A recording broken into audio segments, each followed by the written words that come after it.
Hello everyone, তোমরা সব কেমন আছো? তো আজকে অনেক দিন পরে একটা ব্লগ নিয়ে আইছি। আর ব্লগটা হইলো রান্নার ব্লগ। যেহেতু আমি রান্না করতে অনেক ভালোবাসি, তো ভাবলাম তোমরা সঙ্গে একটু রান্না বাড়াটাই শেয়ার করি।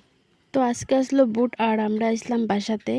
আর গ্রামের বাসা তাইলতে সবেরই ভালো লাগে, আমার তো অনেক ভালো লাগে। তো আজকে রান্না বাড়ার দায়িত্বটা আমি নিলাম। হ্যাঁ, দায়িত্ব নিছি, কিন্তু রাত্রেবেলার।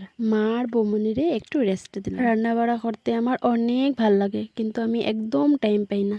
তো বুটে যখন বাসা তাইলাম, তো আমার ডিউটিটা বন্ধ আসলো আর কি।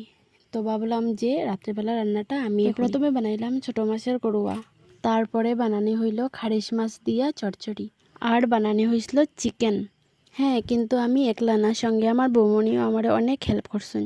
সব কিছু আমার বৌমনি আমার রেডি করিয়া দিছেন, আর আমি জাস্ট বুয়া বুয়া খালি রান্না করছি। গ্রামে থাকতে আমার অনেক ভালো লাগে, কিন্তু গ্রামে তো থাকতেই পারি না। গ্রামটা আমার খুব বেশি ভালো লাগে। তো কালকে যেহেতু আমরা শিলচরে যাইমু গিয়া, তো আজকে রাত্রে বৌমনিয়ে অনেক আয়োজন করছেন রান্না বাড়া। গ্রামে আওয়ার পরে আমার একদম যাইতে ইচ্ছা করে না শিলচরে, কিন্তু যাইতে তো লাগবো, কেন কি আমি এখানে ডিউটি করি। আর ডিউটি বন্ধ করিয়া তো বেশি দিন থাকাও যাইতো না।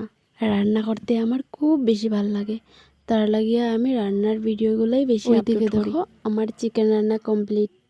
ওই যে আমি মাছ তরকারি রান্না করছি, আর এটা হলো মাছের করুয়া বানাইছি। তো আজকাল লাগে এতটুকুই। Bye bye.